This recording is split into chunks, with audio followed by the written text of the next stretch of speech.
12 o'clock. 12 o'clock time to get started. Webinar Wednesdays. Welcome, everybody. Um, I'm hosting this, Pat's actually technically hosting the Zoom, but I'm going to introduce our speaker today, Norm Leopold. Norm, I was thinking I'd just read the bio that the PIAI sent out about you, if that's all right, real quick, and then you can get started. Sure. Okay. So I had a really nice visit with Norm on the phone a few days ago. We got to meet and chat about the upcoming presentation. I really enjoyed it. You're obviously a wealth of knowledge. I'm really looking forward to this. Norm worked as a trial lawyer for quite some time, working in general litigation, criminal matters, personal injury, where he often used private investigators, family law, commercial law, and bankruptcy law. Trial practice for him was in both state and federal courts. And then after that time, he served as a full-time judge pro tem for King County, Washington, District Court in Snohomish County, Washington, and then that was District Court, and then back to King County for Superior Court and as an arbitrator for King County Superior Court. So quite a bit of experience there. Norm's also been a hearing examiner for Blaine County, Idaho School District expulsions. He has served as a parenting coordinator, which is a quasi-judicial position under Idaho law for the Magistrate Division of the 5th Judicial District Court for State of Idaho. Good grief, it is hard to say judicial several times in a row, isn't it? Have you ever tried that? Currently, Norm is serving as a hearing examiner for the city of Redmond, Washington, specifically for the civil forfeiture of assets arising from criminal matters. So tons and tons of experience there. Really looking forward to you speaking to how we can do things on our side of things as investigators to be a benefit to the court system and work together well. Well, thank you, Clara, and thank the association for having me back. I really appreciate it. What I'm going to do here is how to set up the PowerPoint. Has everybody got it? Looks so. Today, what I wanted to talk to you about was personal injury for the private investigator, PI for the PI, both the law and the investigation. It was my thought that, first of all, this is a great area to expand your practice if you're not already in it. And that if you knew some of the fundamentals of personal injury law, it would help you focus and shape your investigation and be a very high value to the party that hires you. When we talk about that, it would typically be the plaintiff's personal injury lawyer, but not to forget that insurance companies hire firms to do defense personal injury work as well, and both sides use investigators. So it's a great area to be involved in for your practice. And again, if you know a little bit about the law, it would help you focus and shape your investigation. So again, today I want to talk about the legal issues surrounding personal injury, which is a species of tort law. And as the slide demonstrates, we're not talking about baking here. Tort is not a cake. But after we talk about the legal issues surrounding the prosecution of a personal injury case, I'll talk to you about the investigation of the case itself, billing, and misconduct, all of which are features I have seen and experienced in my judicial work. As an investigator, it is the case that you may come across facts and evidence that can dramatically change the course of a case to its benefit, and it can also change the course of a case to prevent a disaster. Now, when I've sat on the bench as a judge, I have seen disasters, and it typically comes from lack of preparation. And in the personal injury realm, sometimes lack of investigation.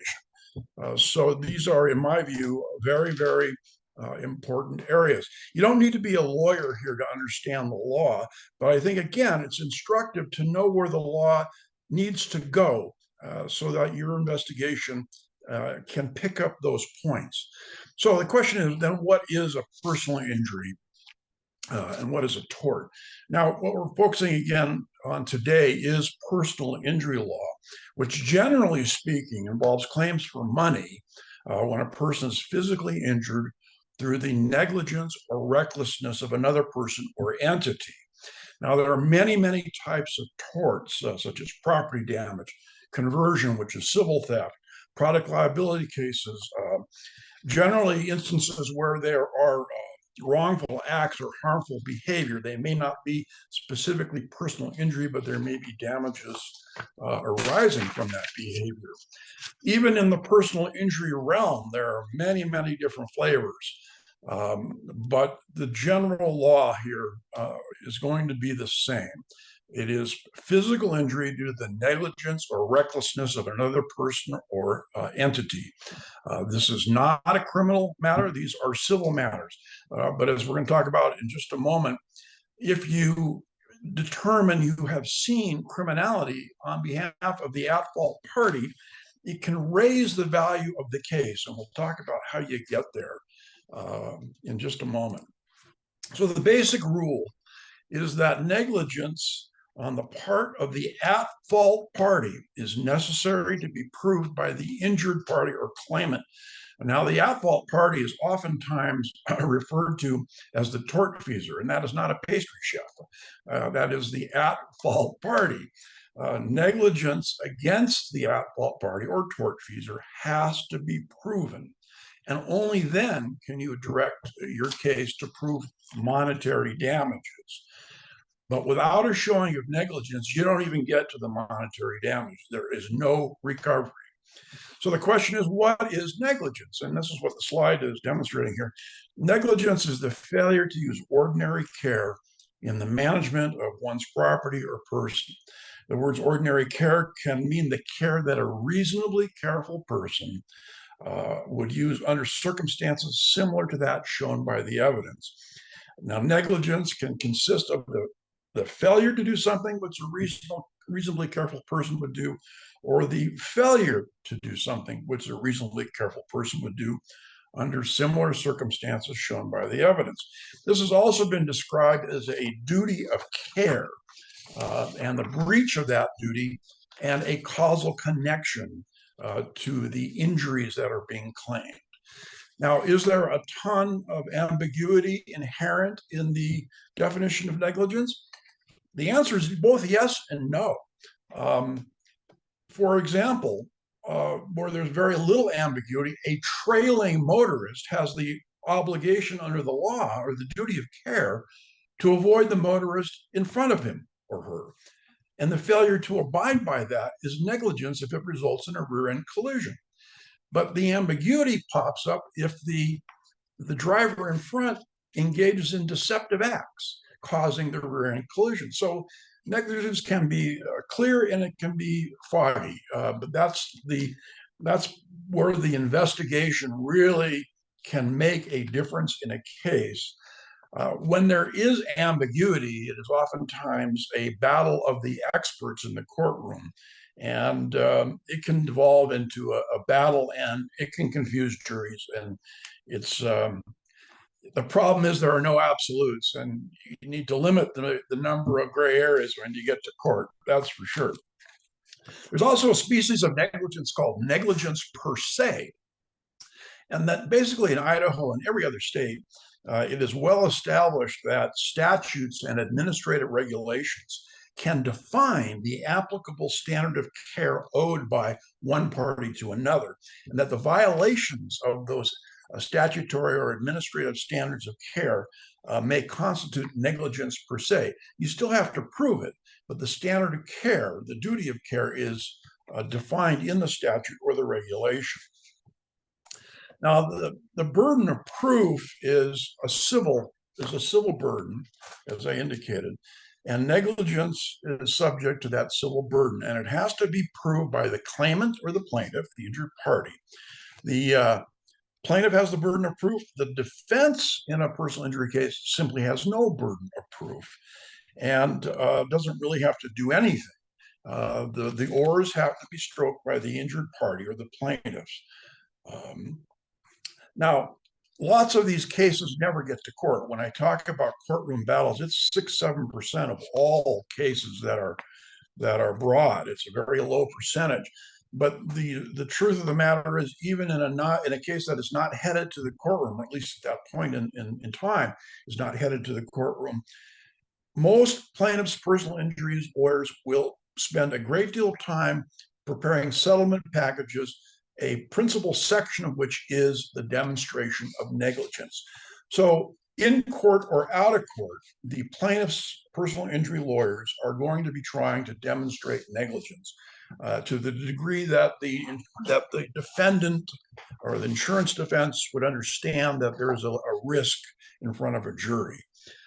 You've got to have the proof before you can even get to discussion of settlement or going to court. Again, without a showing of negligence, there is no case. So it is extremely important. So the burden of proof, the plaintiff or claimant has to demonstrate negligence by a preponderance of the evidence. A criminal case, by way of contrast, proof beyond a reasonable doubt. That is a much, much higher burden of proof. So what does a preponderance of evidence mean?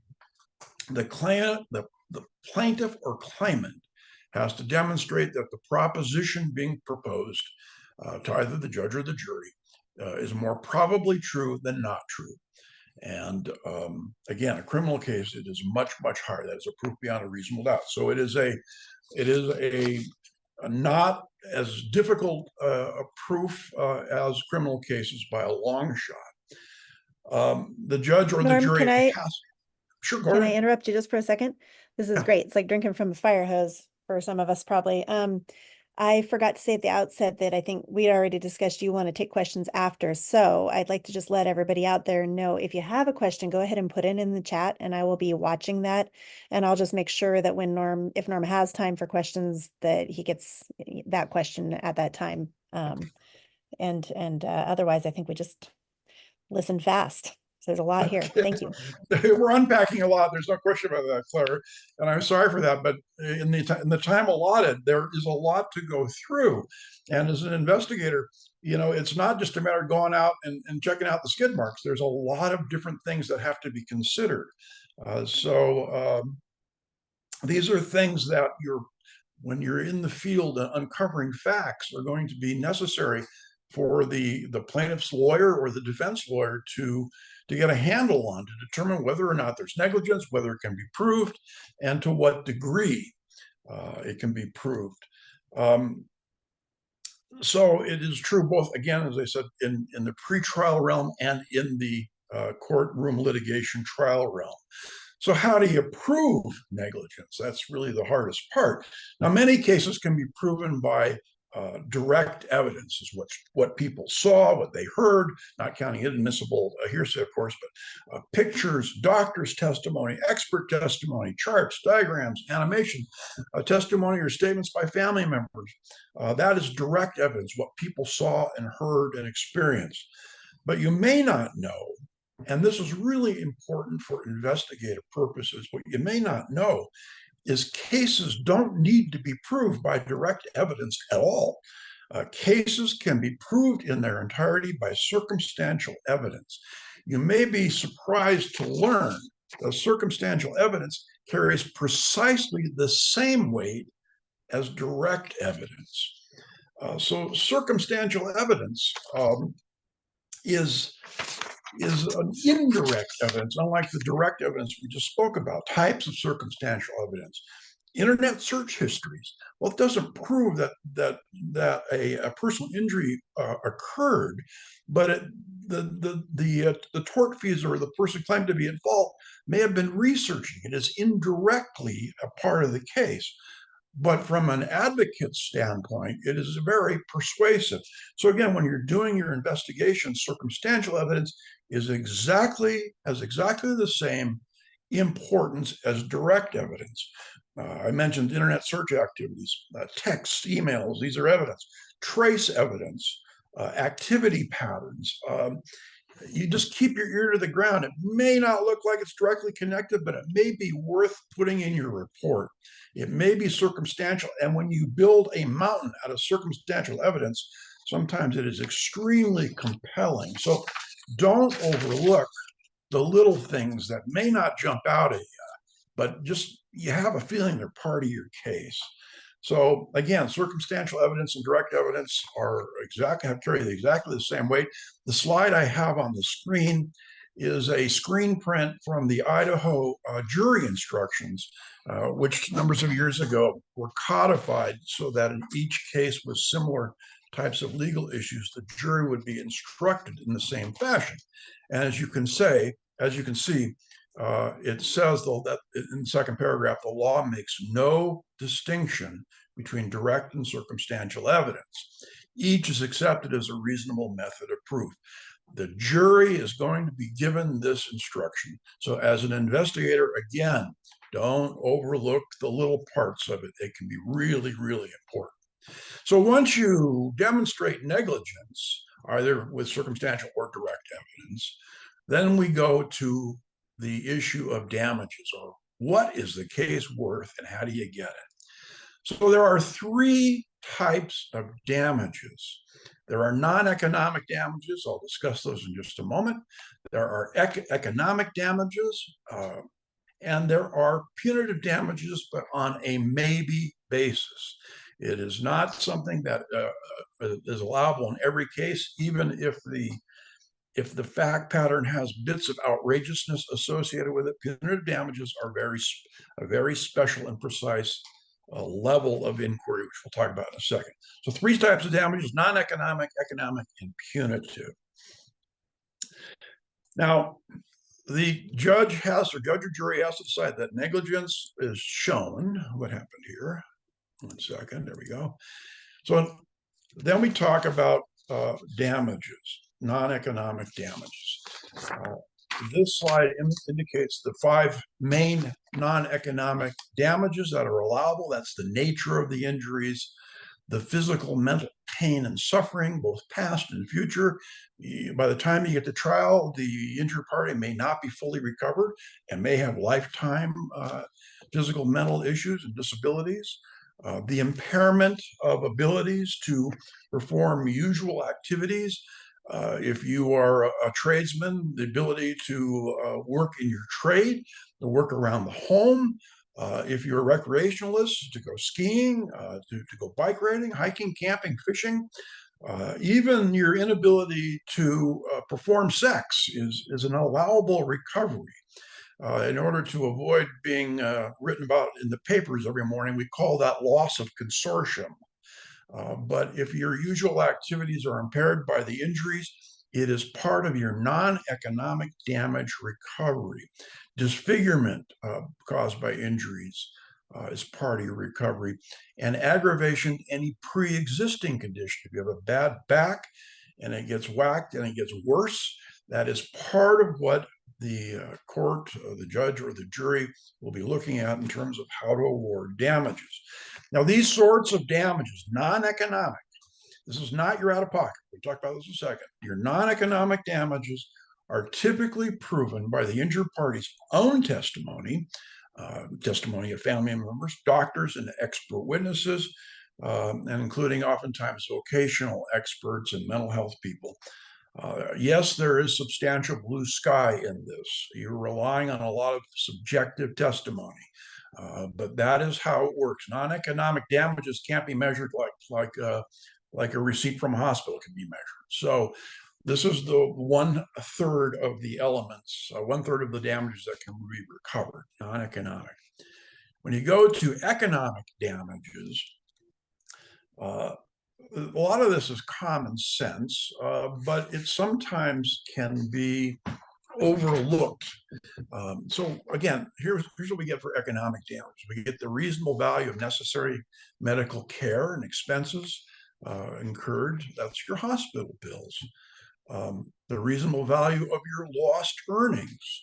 If you can't go to work, and many people, even with soft tissue injuries, are unable to go to work for long periods of time, you get your earnings lost. And if you can't go to work for a period of time, based on the evidence after the trial, it's the present cash value of your future earnings that can also be recovered. And again, as the slide indicates, there's a lot of little elements that have to be taken into consideration for future damages: earning power, age, health, obviously life expectancy, mental and physical abilities, and other circumstances shown by the evidence. And you also get the reasonable value of necessary services provided by another person. If you need home health care, this can be part of your economic recovery. And then, of course, you've got a wild card here, number 5, and that's anything else that may be part of the case that has an economic element. And when I said a moment ago that some things can be overlooked, for example, wheelchairs have a defined life. They don't last forever. They have to be replaced when they wear out. And the price now is not going to be the price in 10, 12 years, whatever the life expectancy of the wheelchair is. And there are experts who can come to court and talk about how long a chair will last, how much it costs to replace, and what it would cost in the future. So those are the economic damages. Now, having said all that, this is not an open field. You have to stop. Idaho is a tort reform state, and the non-economic damages, what people oftentimes refer to as pain and suffering, is not unlimited. In fact, in Idaho and about 22 other states, there is a limit on damages that can be recovered. That non-economic, that pain and suffering, that blue sky. We used to read in the newspaper, somebody would get a $7 million judgment, a $25 million judgment. Not in Idaho. There is a limit on that, and as the slide that is on your screen is from the Idaho from the Idaho statutes. It's the code. This was passed by the legislature a number of years ago. There is a limit on the non-economic damages. It started out at $250,000, and there is a bumper like the cost of living bumper. And right now, the limit on non-economic damages is approximately $459,000. But that's the top end. That's why you do not read in the Idaho newspapers about these giant judgments, because they simply don't exist. Now, there are exceptions to this. And again, this gets right back down to what an investigator can do for a case. The exception to the limit on non-economic damages arises out of proof that the injury occurred as a result of willful or reckless misconduct by the tortfeasor or at-fault party, or acts which the trier of fact may find beyond a reasonable doubt would constitute a felony under state or federal law. So even though there's a limit on non-economic damages, if as an investigator you're able to unearth facts that demonstrate willful or reckless misconduct, you can elevate that limit. And if you find, and many of you have law enforcement backgrounds, and you might be really very well attuned to this, if you find that there may well have been a felony associated with the course of conduct causing the accident, that also becomes an exception to the rule. But even at that, in Idaho, as a tort reform state, there is a limit on the punitives. It is the greater of $250,000 or 3 times the economic or compensatory damages. Still, as an investigator, if you smell willful or reckless misconduct, you can triple the value of a case. Or if you're working for the defense insurance side, you can limit the value of a case where they're claiming reckless or willful misconduct, but in fact, the evidence doesn't support it, and you somehow have found in the course of your investigation evidence to prove that it didn't occur. So again, beware. What you're doing out there in the field has substantial effect on what the attorneys are going to be asking the judge or the jury for, or in the case, or in the settlement package. Now, all that having been said, in Idaho, and every state is different, so what I'm talking about is strictly Idaho, the statute of limitations is 2 years. That is a very short period of time. And you're going to find that some of the attorneys that might want to hire you are not the most diligent people in the world, and you're going to get this case late in the statute of limitations. And what does the statute of limitation mean? Well, probably everybody knows this, but if you blow it, if you're 2 years and a day, and when you file your summons and complaint with the court, your case will be dismissed with prejudice and can never be refiled. That is a hard red line. The statute of limitations is exactly that. It is a period of limitations. The filing of a summons and complaint tolls or stops that statute for a brief period of time, which allows then service of process on the various parties to the case.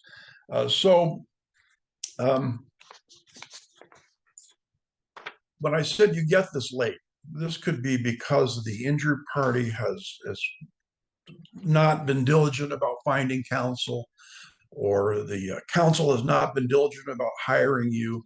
But it is not unusual to have a calendar that is going to make your investigation really tight in terms of time. And that may actually affect how much investigation can be done, and particularly if you're busy. So when you actually say yes to taking an investigative case, I think you need to be sure that you look at your caseload first and the statute of limitations, because you can get crunched real quickly.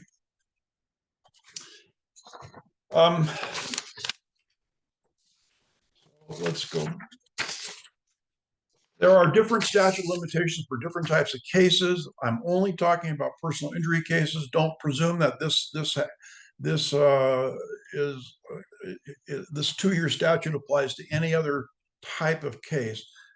It is not up to you to determine the statute of limitations applicable. That'll be up to the party that hires you. But again, it can dramatically affect the time you have to investigate a case. Now, there are also, it's worth talking about at this point, defenses to personal injury matters. There are plenty of defenses to personal injury matters. I mean, the most obvious is that the defendant didn't breach any duty of care or was not negligence. Again, investigative facts may help promote those sorts of defenses. Or even if negligence is found, the injuries were nominal or non-existent.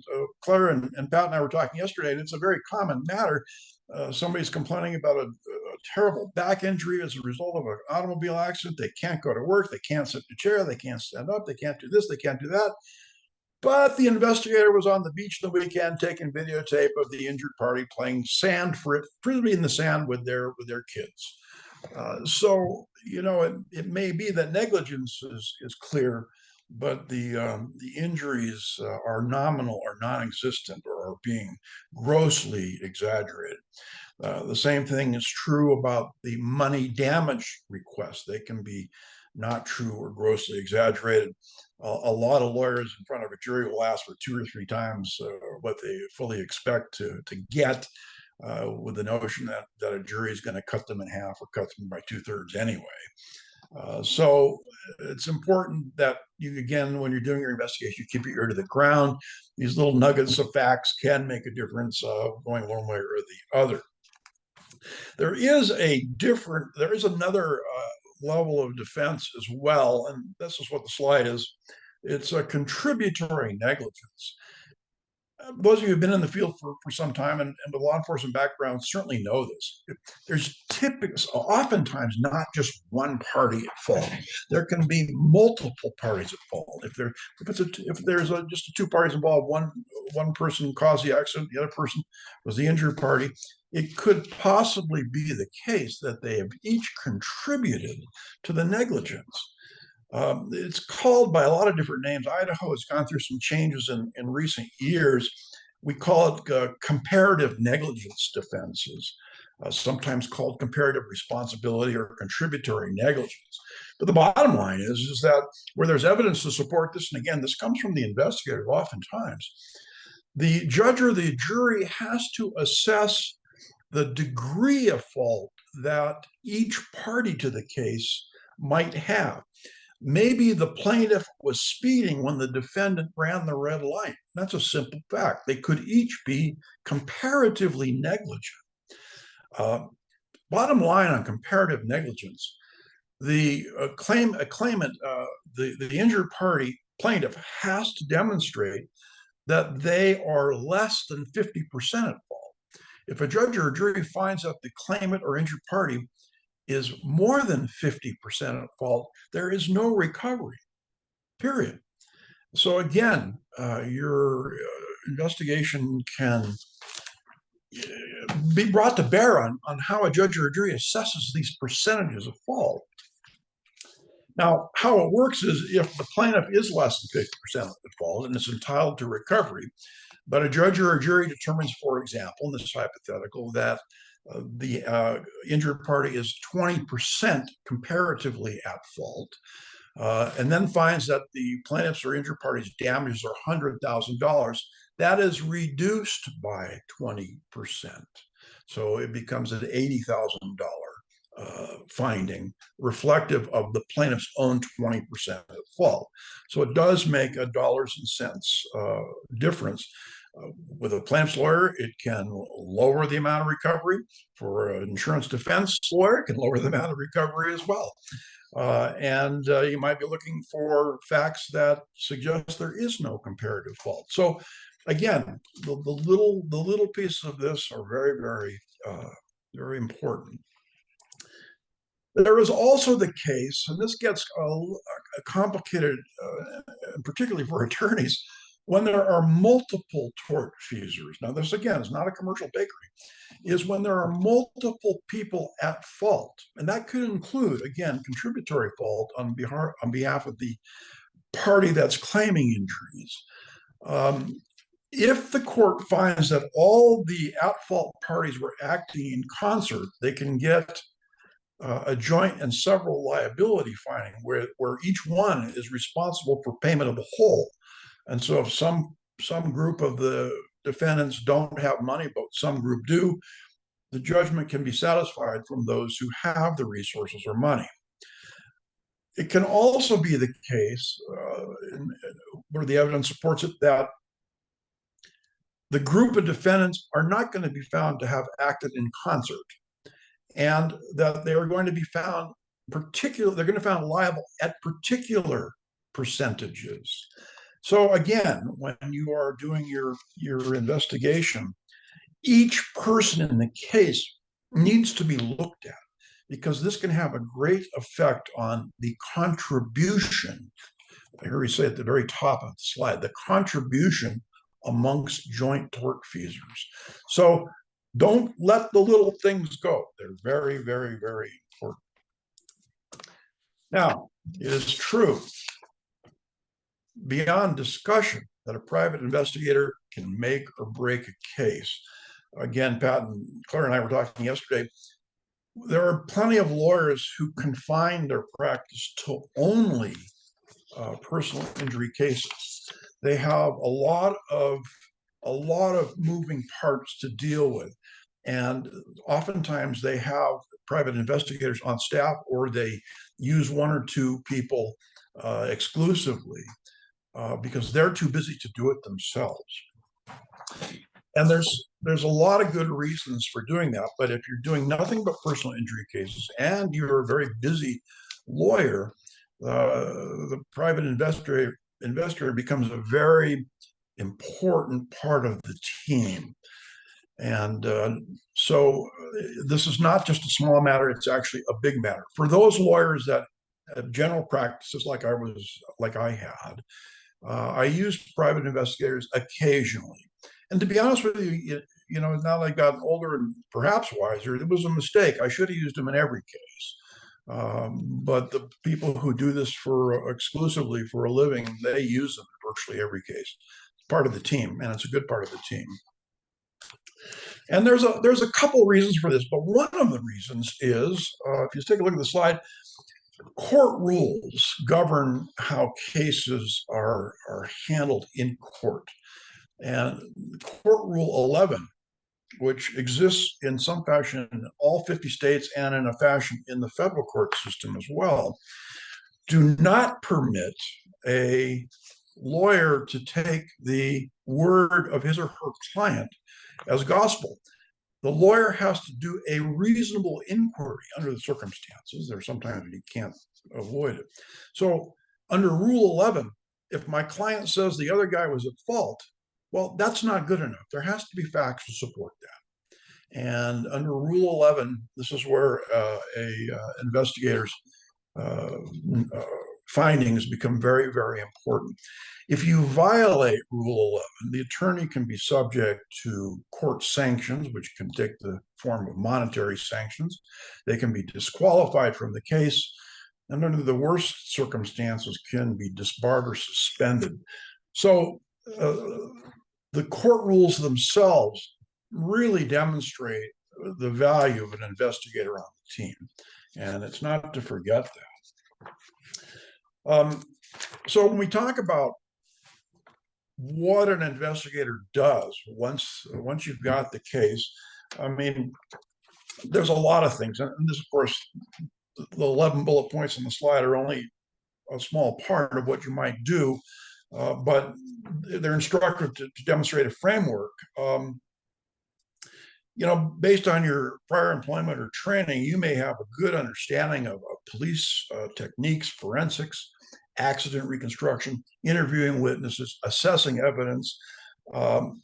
And for a lawyer who has a ton of moving parts on his or her desk, this again becomes a very important part of the team and fills a void where the lawyer who probably doesn't have these skill sets will be able to do more for his or her client because of these skill sets. You can focus on the investigation where the lawyer can't. Now,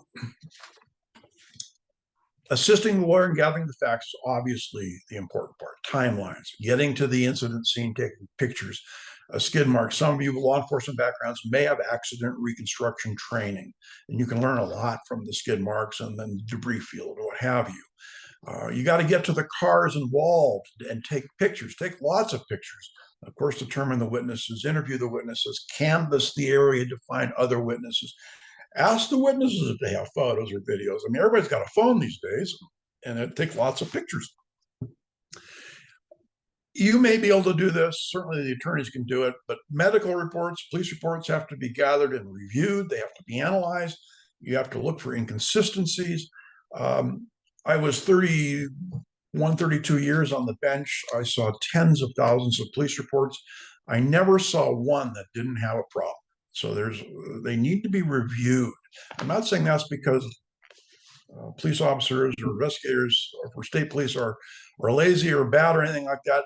They're also busy people, and sometimes the police reports are check off the box type of forms, and they don't cover these cases. I was always able to see problems with them, and you need to look at them too, looking for inconsistencies and differences, witness statements, and so on and so forth. CCTV footage is available everywhere, it seems, these days. There's very little privacy around, so look for the opportunities to get closed-circuit TV footage. Obviously, social media, a lot of people are on it, shouldn't be, and they'll brag about their drinking and partying and what have you. Take a look at it, don't overlook it. Background checks, convictions, again, in front of a jury, it might be admissible evidence. So convictions, drug use, financial misconduct. If drinking started in a bar, you get the bar receipts if you can, or most bars have closed circuit television. Get the footage.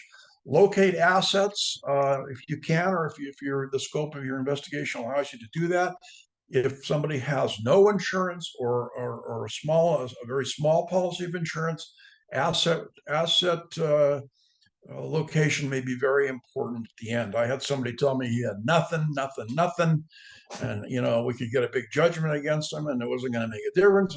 Well, my investigator in that particular case found a 36-unit apartment house, which I took. Serving subpoenas can be part of your work for a personally injured lawyer. It was always my course of conduct to not just call people and ask them to show up. I would serve a subpoena. so they could be enforced if necessary. I always thought it was a bit of malpractice to use basically a handshake deal that somebody's going to appear in court, spend the $100, $200, whatever the fees are to do it, serve the subpoena. And that is good, lucrative work for investigators. Most investigators that I work with are terrifically skilled. How about that for a word salad? Terrifically skilled at finding people. So the service of subpoenas can be a lucrative element in your practice. Claire and I and Pat talked about this yesterday briefly. You need to be objective throughout your investigation. An investigator is not an advocate. This was my opinion, and I'm sticking with it, because you are looking for facts. You can't care whether the facts support your client's cause or don't support your client's cause. It is of equal importance, because you don't want to be going into court with bad facts. You want to tell your case to deal with the bad facts. So you're not an advocate. You are a zealous investigator. You want to do what you need to do to find the facts, but the facts are the facts, and that's just the way it is, and it's the way it should be. So the other thing is, and we talked about this with statute of limitations real briefly, the best practice for a PI is to immediately commence the investigation. Time dries up the facts, dries up witnesses' memories very, very quickly. And again, with a 2-year statute of limitation, you may not get the luxury of a lot of time. It is very common for private investigators to be hired months after the incident. It's just that common. And so it has its own set of problems. If you're taking pictures of an accident scene, if the accident occurred in June or July, and your injured party or your at-fault party is saying, well, I couldn't see the stop sign or the stoplight because there was vegetation or foliage obscuring my view, and you take the picture in October when there is no vegetation or foliage, because that's when you were hired, you've got a problem in your hands, because it is not the same scene just because of the passage of time. You're just going to have to deal with that, but that could be the case that you get because of that. It is okay to interview the at-fault party if they are not represented by counsel. You are violating no rules. If they have counsel, you got to go through the attorney. They typically would say, no, that would be reserved for a deposition by the attorneys themselves. But if they're not represented by counsel, why not give them a call and try to interview them? If you get that interview, you got to, of course, get their version of the events. That's obvious. But they may have also given a statement to an investigating law enforcement officer or somebody else involved in the case. And you need to look for inconsistencies between their statements. It's amazing how many versions of a story you get. But that's part of the investigative package, is to find the inconsistencies. And don't forget that, if you're looking at a statement that a police officer, police investigator took, they don't have the kind of time that you might have. And their witness statement may be using abbreviations, and it may be truncated. It may even be a summary as they write it down. So if you're able to get a statement from the alleged at-fault party, take your time. Go deep on your questions. Be sure to ask whether there were people with that person, such as passengers in the car, people partying at the bar together. There might be photos or videos. They might have posted some stuff up on social media. There's a lot you could get. If they were at a bar, again, closed circuit TV, cameras, virtually every bar has them. Part of the problem with the wastage of time, of course, is security loops get recorded over. And even though the bar may have a nice CCTV system, there may be no record of it because it was looped over. And of course, with the passage of time, witnesses will forget That's just the way it is. Although sometimes they show up in court 2, 3 years later and they got this remarkable recovery of memory, but that's another story. As an investigator, you gotta have a budget. This is incredibly important. It's not just important for you; it's important for the lawyer that is handling or the defense insurance firm or the plaintiff's lawyers that are hiring you. There has to be clarity on the scope of your investigation. You need to know how much to do. You need to keep the attorney apprised of the progress of the investigation and whether or not you are over or under the anticipated budget. As Pat was suggesting to me yesterday, and you also should be giving them progress reports on a regular basis. So do it all at once. Let's talk about the budget. Let's talk about the progress of the case. I have it under bullet point number 3. Consider milestone meetings. When fees and costs reach a certain point, you should have a meeting. But you probably should have a meeting anyway to discuss the progress of the investigation, whether it's at a point where it can be stopped or whether it's at a point where further investigation is required. And you also have to bill transparently and on a regular basis. Don't wait for 7 months to put together a fee statement or a timesheet. Bill on a regular basis, net 10, net 30, whatever you do. I figured 30 days is the right thing to do. I didn't send my bills out on the 25th of the month because that's when everybody gets Visa and MasterCard bills. I would send them out on the 10th of the month just because. So do that. We talked about this yesterday, Claire and Pat. You are not typically being hired by the injured party or even the at-fault party. You are typically being hired by the attorneys for one side or the other side. And so getting paid is an issue. In personal injury cases, I'm sure you've heard about this. Most attorneys take their cases on a contingency fee basis. They get a percentage of the recovery, whether it's in settlement or a trial. It's typically of 1/3 plus costs, but it can be more. It can go up to 45. I've seen them at 55% plus costs. And the fee typically, the percentage fee typically depends on the complexity of the case and the experience of the lawyers. So it is not uniform across the board. And it's, 1/3 of $1 million case is still $333,000. So it can be big fees.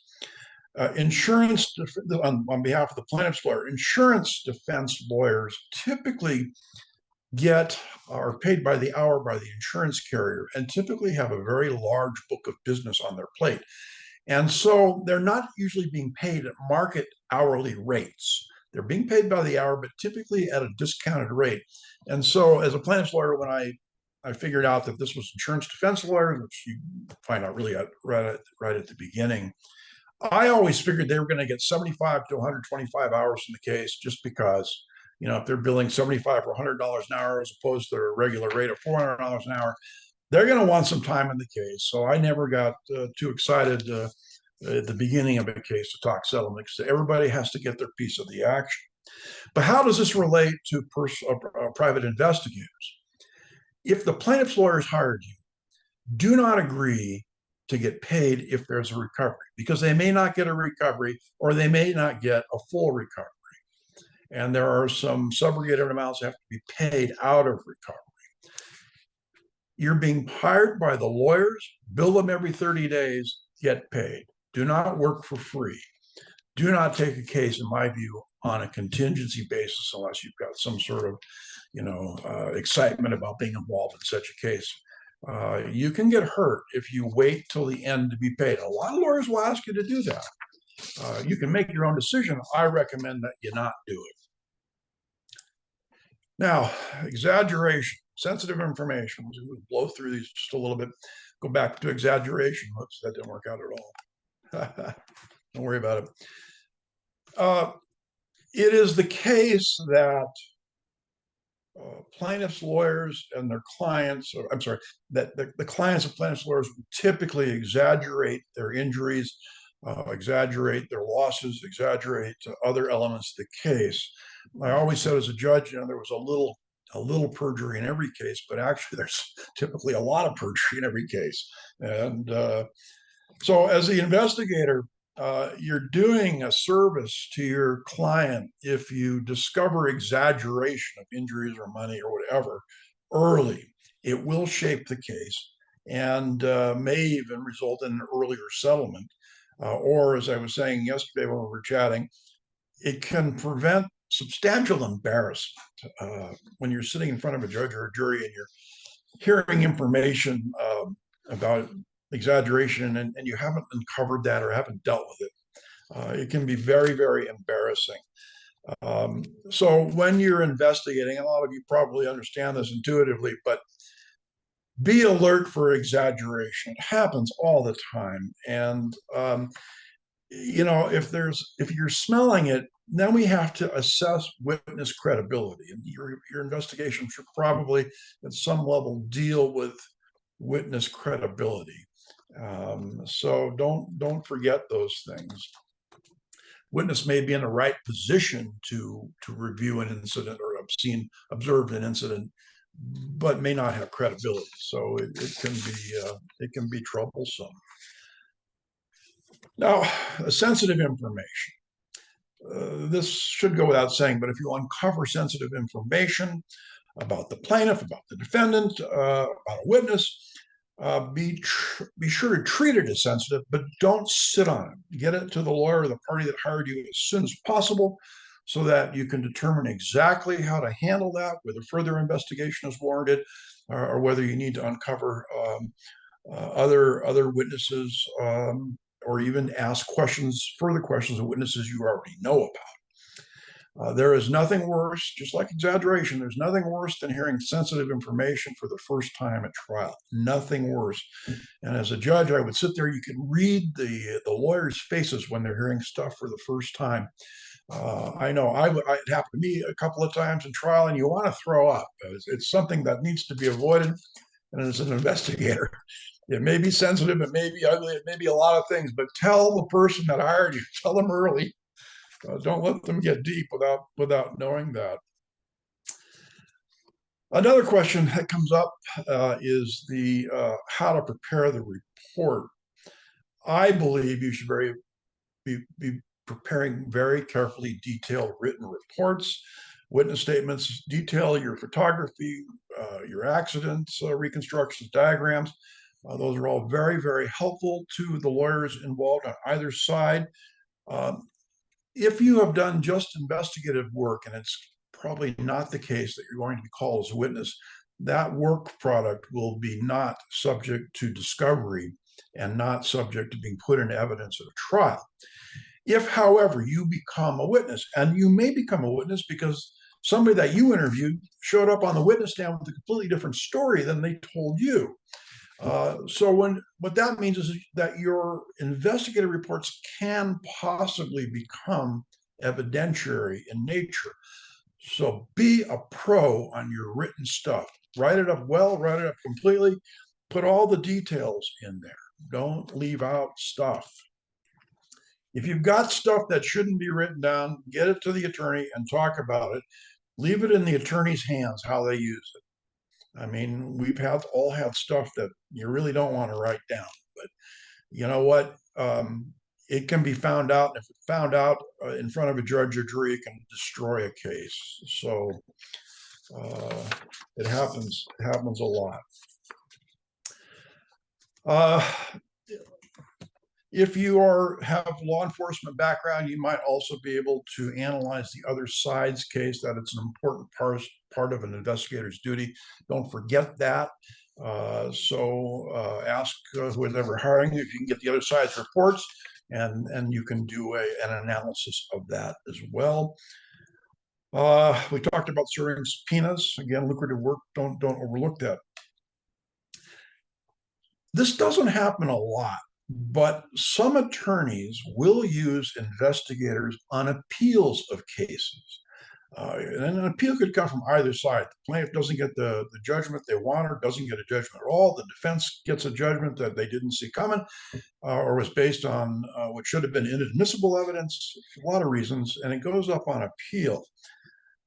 it is possible that an investigator can read a trial transcript and where they have a particular area of expertise, may be able to parse the appellate case out so that the appellate briefs can be more focused and convince the appellate court that a mistake was or was not made. So don't overlook the notion that there may be work beyond the trial itself.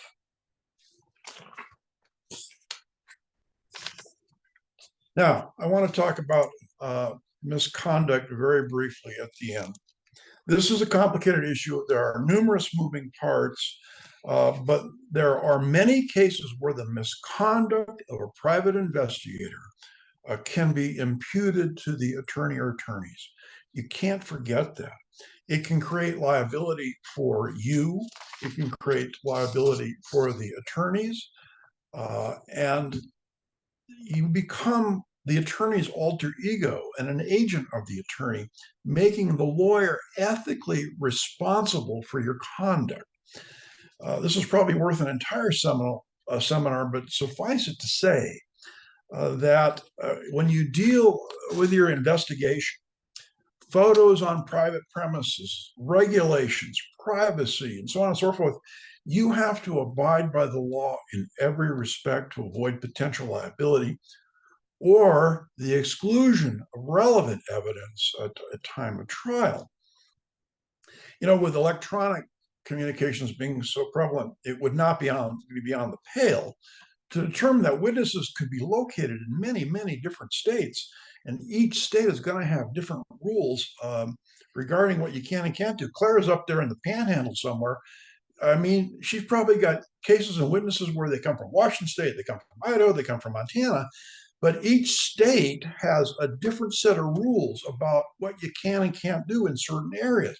For example, recording conversations, maybe GPS location tags. There's a lot that may be different state to state. So what's true in Idaho may not be true in Washington. And so when we talk about misconduct, I mean, you may make an inadvertent mistake, assuming that the Idaho rule is the same as it is in Montana, but that's your responsibility to know that. And so you've got to be very, very careful about that. Also, never, ever let the hiring attorney use you in the harassment or intimidation of witnesses or potential witnesses. I have seen this happen, and it is just plain wrong. Don't do it. And that goes also along the way of saying, don't let the attorney micromanage you in the course of your investigation. The attorney should be supervising, no question about it. But you're the investigator, not the attorney. So don't be micromanaged. Be very careful about how you use lies, tricks, or artifices to further your investigation. Again, that can result in the exclusion of valuable evidence or even worse. I've seen it happen. Don't let it happen to you. If you feel that the attorney that hired you doesn't have trust in you, you ought to consider bailing from the matter and telling them to get their work done to somebody else. So the idea is to stay legal, deal in the truth. I think, and Pat was talking about this again, you know, it's important to talk to the people that hire you on a regular basis. You should probably make it a requirement of your engagement. If you have difficult issues that arise in the course of your investigation, by all means, call the people that hired you. Don't let this go, you know, on an assumption that it's okay or it will be okay in the end. You know, let's deal with it up front. And I think it's going to be a much more fruitful engagement. Well, that is in general the personal injury law and in relation to PIs that I wanted to talk about today. This can be a great, great source of business, and it can be fun. You see things that you probably wouldn't see in your everyday life. The people involved are interesting. The people who have been injured are frankly entitled to be compensated for their injuries if somebody was at fault. I can't give somebody back their health, but money goes a fair distance in helping them through whatever it is that has occurred to them. So I thank you for having me. I hope this helped. And I don't know, Claire, if we got time or not, but I'm here. Well, that was fantastic. I've got a ton of notes from that. Thank you, Norm. Pat, My what do you pleasure. think? Do we have time for, there's just a couple of questions. Where are we at? 12 o'clock? Yeah, if there's anybody that has question now, now would be a great time to pipe in. Should we just take maybe 5 minutes to see if we can cover a few? So you can put your questions in the chat. There's just a couple in there already. Resolve Investigations was asking about the time constraint issue with the statute of limitations. Any recommendations how to address this issue with attorneys of being under such a time constraint? Well, again, I think this depends on your caseload and how much is on your desk. If you get something that's got a 2 or 3 month remaining in the statute of limitations, and you've got to go out in the field, there's numerous witnesses, there's a lot of work to do, and you've got stuff that frankly has to be taken care of before you can get to that case. My answer is to say no. This is something I've discussed over the years many, many times, and it's the hardest thing in the world to say no to somebody who wants to hire you. But don't get, as I like to say, don't get your chin out over your ski tips here. If you can't get the case done in a professional fashion, don't take it. If you do a sloppy case to get it done quickly, your reputation will be hurt. I think it'll have some downstream consequences for your business. That's good. And then I had a question actually, just we've talked obviously a bit about being unbiased and zealous fact collector, and really our job as investigators is to do that without reference to trying to be on one side or the other, which I appreciate that. What would you do have you ever seen a situation, I'm sure you have, what would you do in a situation where the guiding attorney is sort of suggesting that you not go after certain facts he or she thinks might hurt the case? Well, again, you're not the person that's going to have to deal with this either in settlement negotiations or trial. But if you've been restricted in what you otherwise would do in the course of investigation, of course, you have a choice of leaving the case, but presumably you don't want to do that. It may be somebody you work with regularly and wants to continue your business relationships with. Mhm. I would write a CYA letter. I'd write it that afternoon. I wouldn't send it. I'd send a copy by email, then I'd send a hard copy to confirm our discussion today. You have specifically asked me to restrict my investigation to this. I will do that, but cannot be responsible for facts that may occur outside of the scope of what I've been allowed to do. That's great. CYA letter. Cover your ass. Mhm. My favorite kind of letter. Good point. Write a lot of them.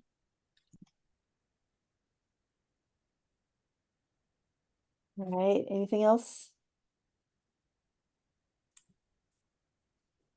Not seeing anything come through so far. Last call. You believe? Somebody on Resolve Investigations asked, do I believe that time is of the essence in personal injury cases with the destruction of evidence or witness cooperation? Yeah, I think, yeah, that's yes, yes, and yes, for a couple of reasons. Sure, time has a problem with memories and memories degrading and what have you. But also time gives a chance to groups of people to get their stories straight. And so if you've got a multiple defendants, they may be working on a storyline. And I think, um, this may not come up until you're knee deep in the investigation, but the passage of time can create that. We've certainly all seen that. Good cross-examination can help uncover it, but better than that are good facts. And if an investigator can punch through that, even though the time is late, that's good. But time hurts a case. Time really hurts a case. I, you know, you can go take a photo of the vehicles, and they may be available to you to do that. They may be in a wrecking yard. They may have been crushed already. I mean, evidence doesn't just disappear; it gets destroyed. And I wanted to make another point. It just came to mind. I had a case involving a semi truck, and everybody was saying, "Oh, this is a great driver. He'd won all these driving awards. Been driving for 30 years. Got millions of miles under his belt." Well, this was a case I was involved in. I went down to the wrecking yard. The truck was still there, and I took pictures of the inside of the cab. The beer cans and fast food wrappages were up above the passenger seat. It was a garbage can in the passenger side of the truck. And the insurance company for the trucking company changed their tune very quick. Turned out he wasn't the driver of the year every year. So if you can get to these things before they get destroyed or crushed or parted out, so much the better. No question about it. Wonderful. Well, this has been a really fantastic topic. Appreciate you speaking to us on this, Norm. I Thank you learned for a lot. having me. Thank you, everyone. Glad everyone was able to attend.